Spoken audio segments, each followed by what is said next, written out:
A fines de la semana pasada, el gobierno realizó una emisión de bonos en los mercados internacionales con una operación que totalizó los 1.500 millones de dólares.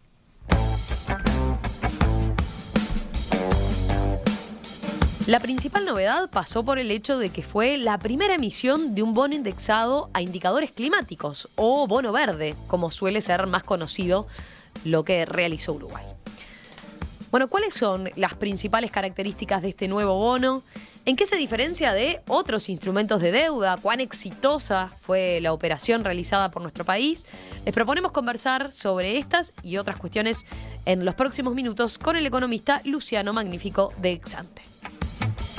Luciano, ¿qué tal? Buen día, ¿cómo estás? Buen día, todo muy bien. ¿Ustedes? Muy bien. Luciano, ¿te parece si empezamos explicando qué es un bono verde y sobre todo en qué se diferencia de los bonos que ha emitido Uruguay hasta ahora, ¿no? Los bonos tradicionales. Perfecto, Romina. A ver, ahí en primer lugar hay que decir que estos bonos verdes entran dentro del paraguas de lo que son los llamados bonos sostenibles o ESG por la sigla en inglés de todo lo relativo a asuntos medioambientales, sociales y de gobernanza o de gobierno responsable o corporativo. En general, estos instrumentos suelen dividirse en dos categorías. Por un lado, tenemos aquellos bonos que son emitidos para financiar proyectos que están relacionados justamente al cumplimiento de algunos objetivos. Por ejemplo, bien sencillo, la mitigación del cambio climático. Pero que las características del instrumento en sí mismas no son diferentes a la de cualquier bono que pueda emitir un país o una empresa. Uh-huh. Por el otro lado, la segunda categoría es aquellos instrumentos cuyo cupón, es decir, la tasa de interés que se debe pagar a los inversores en periodos que están preestablecidos, está vinculado directamente al cumplimiento de esos determinados objetivos, por ejemplo, de cambio climático otra vez. Uh-huh. En síntesis, y capaz que para que quede un poco más claro, un bono puede entrar bajo la denominación de bono sostenible por el tipo de gasto que se va a financiar con los fondos, claro, o por ese vínculo que hay entre tasa de interés del instrumento y el cumplimiento de las metas que mencionaba recién. O sea, el bono que emitió Uruguay la semana pasada, entiendo, entraría en este segundo grupo, ¿no? Ahí va, Romina, porque la recaudación justamente no está atada a nada específico, es para uso general de la administración. La novedad justamente viene por el lado de que el cupón a pagar va a depender de ciertos objetivos de cambio climático que fueron seleccionados por el gobierno e incorporados justamente en el diseño del instrumento. En este caso son compromisos que Uruguay ya había asumido en el marco del Acuerdo de París. Uh-huh. Luciano, ¿podemos repasar cuáles son concretamente esos objetivos, recordarlos por lo menos? Sí, son dos. A ver, en primer lugar, tenemos un objetivo de reducción de las emisiones brutas de gases de efecto invernadero por unidad de PIB real. Eso se hace tomando como base las cifras de 1990. Entonces, el objetivo se considera cumplido si se alcanza para 2025 una reducción del 50% de dichas emisiones, y se considera sobrecumplido, es decir, más que cumplido, si se logra una reducción del 52% o más, siempre con respecto a la cifra de 1990. El segundo objetivo definido se basa en lo que es el área de bosque nativo. Entonces, si para 2025 se mantiene el área de bosque nativo que teníamos en 2012, el objetivo se considera cumplido. Mientras que si se alcanza un crecimiento de 3% superior en el área, ahí la meta estaría en niveles de sobrecumplimiento. Entonces, como decía al principio, la combinación de resultados que se alcancen estos objetivos es lo que va a determinar si hay cambios en la tasa de cupón de este nuevo bono o no. Entonces, si Uruguay en este caso se beneficiaría de un menor costo de deuda si sobrecumple los objetivos y es castigado con un mayor costo de deuda si no los alcanza. Digamos que es un bono que deja a Uruguay con incentivos económicos claros para trabajar justamente por las metas. Uh-huh. ¿Cuán grande puede ser la diferencia concretamente? A ver, vayamos a los números concretos, si te parece. Este es un bono que paga un cupón de 5,75% anual. Esto es seguro hasta 2026 y luego puede o no modificarse en función de lo que pasa con los indicadores anteriores de aquí a 2025. Entonces, si eventualmente Uruguay logra sobrecumplir ambos objetivos para 2025, a partir de 2027 el cupón caería en 30 puntos básicos. Es decir, en vez de 5,75%, uh-huh, pasaría a ser de 5,45% anual, es decir, 0,3% menos. En el caso opuesto, si Uruguay no logra cumplir siquiera ninguno de los dos objetivos, la tasa de cupón se incrementa en 30 puntos básicos.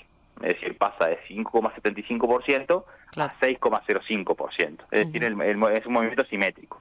En medio de esos escenarios extremos, también hay previstas combinaciones que pueden llevar a movimientos de más o menos 15 puntos básicos, es decir, más acotados, y hay casos en los que directamente el cupón no cambia. Bien. Luciano, más allá de la novedad de estar ligada a indicadores climáticos, ¿qué otros aspectos destacados tuvo la operación que realizó el gobierno la semana pasada concretamente? A ver, si vamos obviamente a lo más general, el gobierno uruguayo, como muchas otras veces, realizó una operación simultánea de emisión de este nuevo bono y recompra de otros bonos de menor plazo. En concreto, y como mencionabas vos al principio, se colocaron alrededor de 1.500 millones de dólares de este nuevo bono verde, denominado en dólares y con vencimiento en 2034.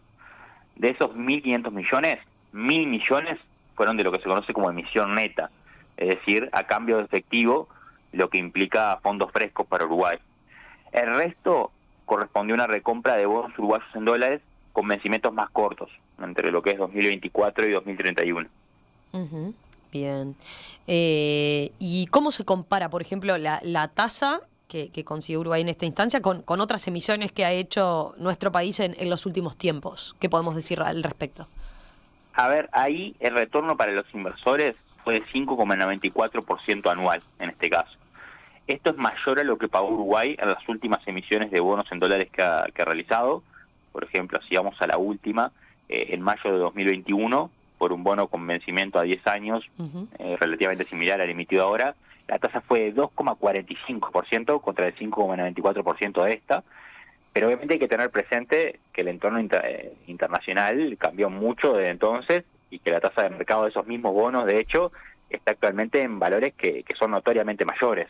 El bono que acabo de mencionar era una reapertura de un título ya existente, pero lo mismo sucede si comparamos, por ejemplo, con el último bono nuevo en dólares que emitió Uruguay, que fue en 2019. Es decir, el contexto externo ha cambiado bastante. Por eso, para evaluar el retorno de los inversores que terminó convalidando Uruguay, es mejor mirar justamente la curva en dólares antes de la emisión.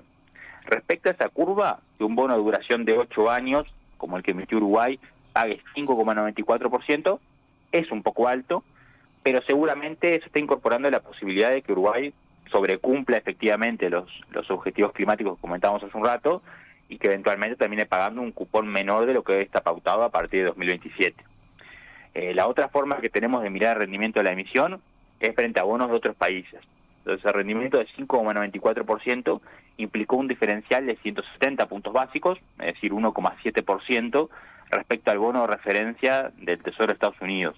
Las autoridades sobre esto destacaron que inicialmente se había previsto un spread o diferencial de 195 puntos básicos, pero fue tal la demanda de unos 4.000 millones de dólares que se pudo comprimir esa diferencia y por tanto Uruguay terminó pagando menos. Bien.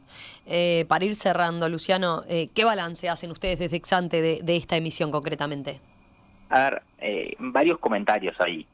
Por un lado, esta emisión era obviamente necesaria para completar la necesidad de financiamiento que tenía proyectadas el gobierno para este año.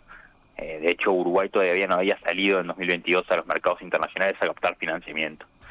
Por otro lado, vale recordar que estamos en un momento de turbulencias en los mercados internacionales y de aumento de lo que son las tasas de interés en todo el mundo. Aún así, Uruguay sacó este bono, recibió una muy alta demanda y lo colocó con un spread menor al que habían previsto inicialmente las autoridades. A su vez, el gobierno eligió un plazo intermedio, lo cual consideremos que tiene bastante sentido en este contexto de tasas subiendo, y al mismo tiempo usó parte del producido en la colocación para recomprar tasas más cortas, lo cual a su vez alivia el calendario de vencimientos de los años más cercanos. También se emitió un volumen relevante, lo que siempre es un atributo importante para un bono nuevo, para que justamente tenga liquidez en el mercado. Y en relación al carácter verde.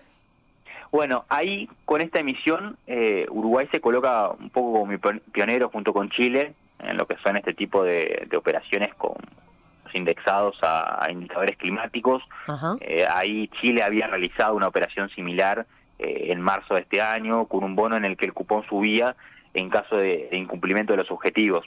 Ahí el bono uruguayo, si se quiere, agrega esta innovación de un premio para el emisor si hay sobrecumplimiento, obviamente a costa de que el tenedor del bono obtenga un menor rendimiento. Entonces, en definitiva, Romina, y ya para ir cerrando, consideramos que fue un hito más en una estrategia de manejo del pasivo de Uruguay que viene siendo muy robusta y que diferencia a nuestro país de otros tantos mercados emergentes, y eso cobra un valor especial en este contexto, como decía, externo, que se ha tornado bastante más desafiante y que seguramente también forma parte del sustento del grado inversor que ostenta Uruguay. Luciano, gracias por este análisis a propósito de esta novedad que conocimos a fines de la semana pasada. Uruguay colocó 1.500 millones en su primera emisión de un bono verde. Bueno, ¿cuáles fueron las principales características de esta operación? De eso charlábamos con Luciano Magnífico, de la consultora Exante. Luciano, retomamos la comunicación con ustedes en los próximos días.